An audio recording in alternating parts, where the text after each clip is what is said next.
And thanks. With time running out for a deal on federal spending cuts, President Obama is issuing a warning now about the potentially devastating impact of the looming sequester on our nation's military. But wasn't the sequester the president's idea? Joining me now to weigh in is the CEO of Concerned Veterans for America, Pete Hegseth. Good morning to you, Pete. Good morning, Gretchen. There's so many interesting twists and turns in this story. The president not admitting that this was originally his idea, but he did say back during one of the debates before the November election that he was going to do something about it. Now we're 6 months fast forward, the deadline approaching. What should he do?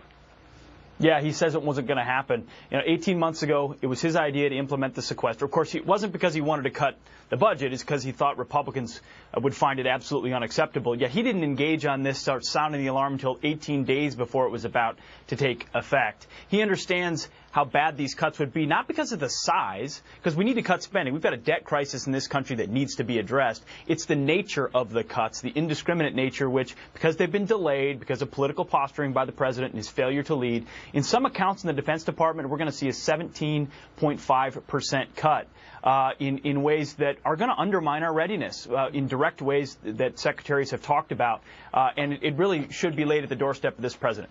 It's interesting, though, because Republicans were really against this in the fall. We did a lot of interviews about how they were saying exactly what you're saying now. Don't let these cuts to the military go through. But now it looks like Republicans are going to sit back because they're saying this is only 2.5% of the budget. And if we're going to get cuts, this is the only opportunity to get them with this president. What message do you have to them today?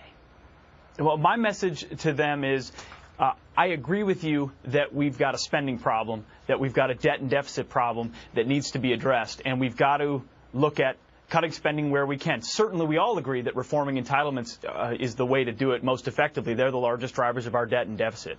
But I would also say, hey, these defense cuts, the way they're done, are not good for our defense, and we can replace them with more strategic, targeted defense cuts. There have been some representatives, like Representative Mike Kaufman out of Colorado, who have taken what was supposed to come out of the Defense Department on sequester and proposed proactive alternatives. Other places in the Pentagon where fat could be cut that spares muscle. Again, it's the nature of these cuts. So stand up and be counted.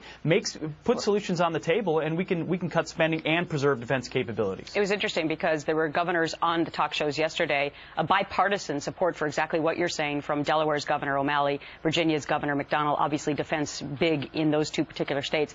Before I let you go, let me ask you what you think the world reaction is to watching the United States, the biggest superpower in the world, talk about cutting so drastically to the Pentagon and to the military. What's the world's reaction? Well, the world sees yet another signal that America will have to, already has, and will have to pull back from its obligations. Enemies see weakness. Allies see the potential for some jumping back and forth on obligations to allies. So I think they see equivocation, they see weakness, and they wonder where America is going to be in its role in the world. All that uncertainty just foments more violence, which makes defense that much more necessary. So let's get these cuts done correctly in a targeted way. Let's see what happens. Deadline coming up this Friday. Pete Hegseth, always good to see you. Have a great week.